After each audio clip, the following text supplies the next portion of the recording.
Alright, so he just like completely passed on this current bidding for the card draw thing. That was during his turn.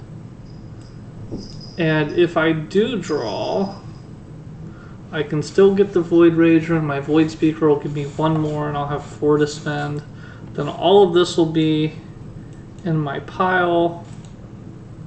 Yeah, I spend 1 on this.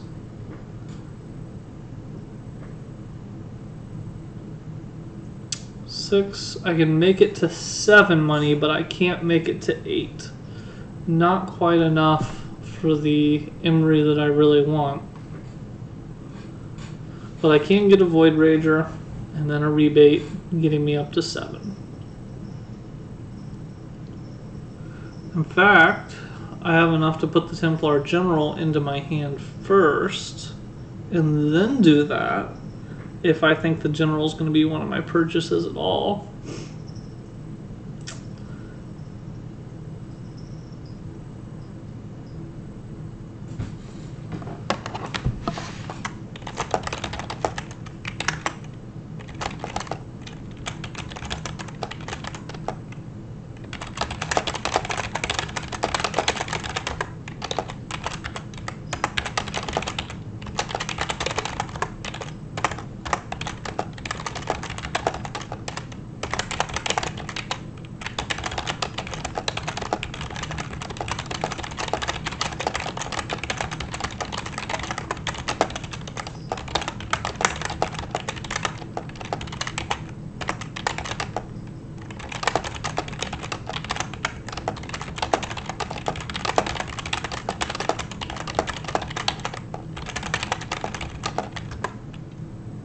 Alright, so we're back live on this game. So since nothing really has changed since he ended his turn, let's buy that and see where we are. Do I want the Insight and more Banish and have even more Mechana? No, I think I want the Draw effect, and then I get a Scrapper, and Scrappers are great. Nothing would make me happier than getting my hands on the 5-cost Void in this set right now. My deck is so good for it, I forget its name off the top of my head, which is not like me. The Nilhammer, that's it.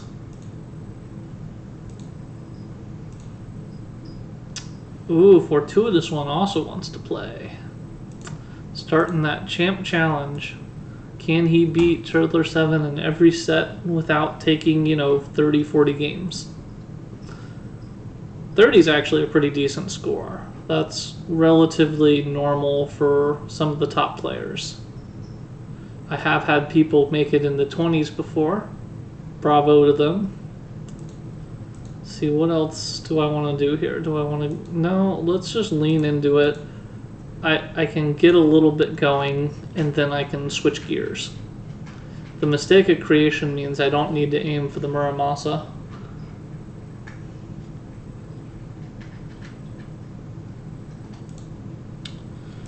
I will get a Mystic though, because my next hand is going to have a Heavy and a Void Thirster, and it did not. That was not what I was anticipating. I'll grab 2 more Heavies and let it ride, but that should be about all the power I need for a while. This is really weird. I'm going to take it because the setup of the center still says it's worth doing. Man, this is weird.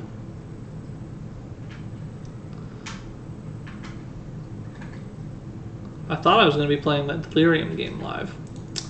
Instead, I'm playing this one semi-live. Ooh, a Seer. Do I want to get rid of any of this stuff?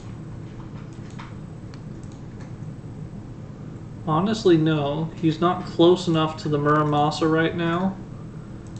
I might be able to switch gears and get there myself thanks to the Wind Tyrant. The Mephit, you can get rid of one of these things. That was the correct get rid of. I was really looking forward to that. Well, as it is, I'll take the Buying Power and the Spike Fixin' and the Runic Lycanthrope. Now that I have a Seer in my deck and there are still 2 Mephits on the table, I can manipulate the center however I see fit. Very much like that. Did he just pass? I think he just passed. That's pretty awesome. People don't do that enough. Oh no. What? Yeah, he just passed because we're in round 7. He did nothing. Didn't even play a card. Just said, nope. I can respect that. Now, of these, I have a tough choice because the Demon Slayer is really efficient power, but the Avatar Golem keeps the points just floating in. I like that a lot. He's not allowed to have a seer. I have control over the center because I have a seer. He's not allowed to have one and kind of come back. Not 100% sure if FortuitousOne has that particular skill set. Oh, if only the Muramasa were still out here. I done messed it up. I don't think it was a bad play to get rid of it when I did, though. We'll start filling in my other factions for these constructs. If the Snapdragon's there, that'll be a spectacular pickup for me. Make my Avatar Golem really good, and it will be because he got a Cetra. Or a Cetra, if you're Italian. And apparently most of us have decided that Cetra is the way to go.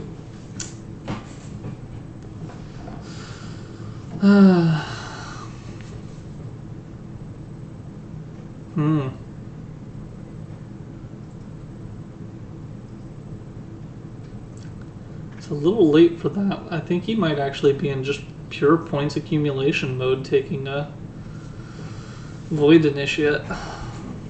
They're not exactly well known for being awesome. I have an interesting choice with this one. The Tablet of Time's Dawn would make my Avatar Golem good and give me another turn. The Void Thirster would help me pack away those points just on every monster kill. What do I do with it? I can't buy both of them. I have a protective construct in place. So what do I get rid of? I get rid of this thing. And then I do that. It's getting a little late. I'm actually going to start doing the point tuck myself. Adding anything to my deck just because this last half of the honor pool is going to go away relatively quickly.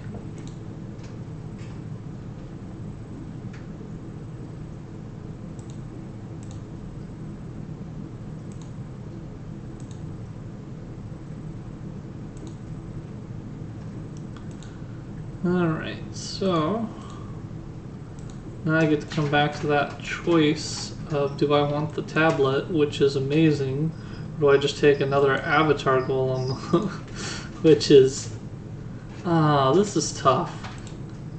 I'm going for another Avatar Golem. It's a weird kind of half of the game. I think I'm making some mistakes here, if I'm honest. Don't tell anyone I'm making some mistakes here, but we're going to make this game interesting. Now, for his sake, I hope he's got Arha Templar in hand. And I didn't check his discard. Is Arha still in the discard? It is. It would be very good for him to get that Corrosive Widow out of here. And it'd be very good for him to get the twofold. But if he has any more money, I can see reasons for other things. We have 2 cards left. And what's left in your hand? Okay. I'm just going to roll with it. And I'm going to Corrosive Widow to protect myself and twofold because what I need at this moment is to copy an Avatar Golem more times. Also, there's everything I need to put a Burrower Mark straight into play with this hand, which will shuffle a little prematurely, but I'm okay with that. What have I not drawn?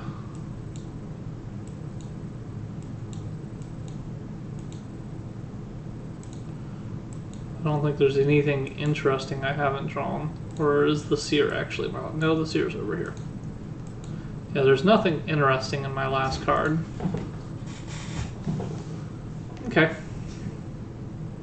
No Burrower marked straight to play. That's fine. That's fair. I like it. So, let's make sure that we still shuffle while we can. And let's make sure that we get a Grand Design straight in play. That's also quite good.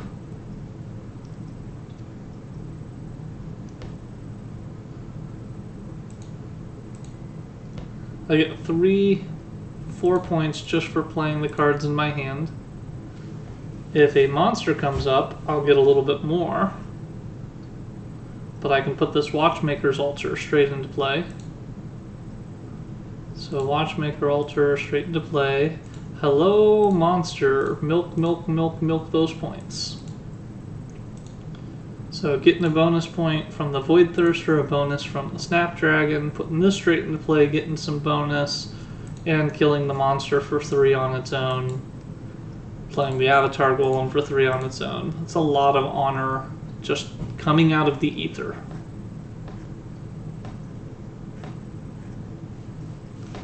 Pulling honor from the ether is one of the more beneficial things you can do in Ascension.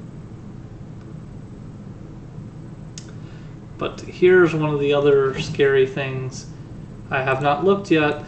Is Chetra in his discard? Chetra's in his discard. Alright.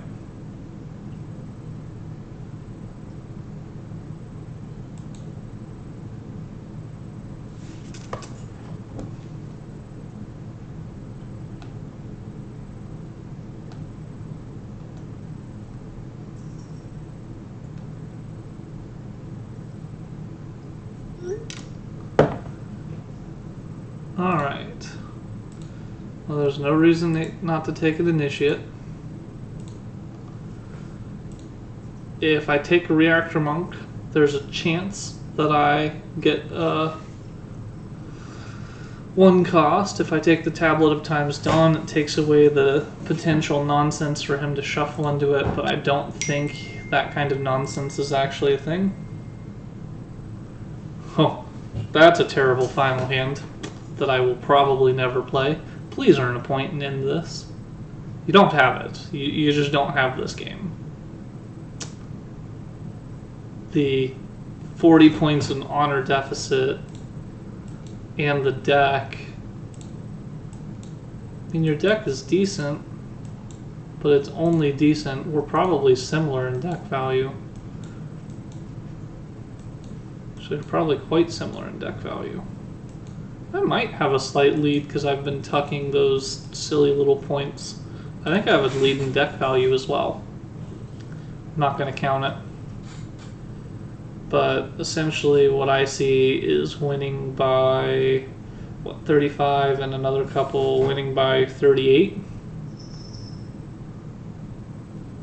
That is my prediction. Maybe it's a lot closer than I think. Maybe I'm all sorts of crazy town. Sure looks like we might go another...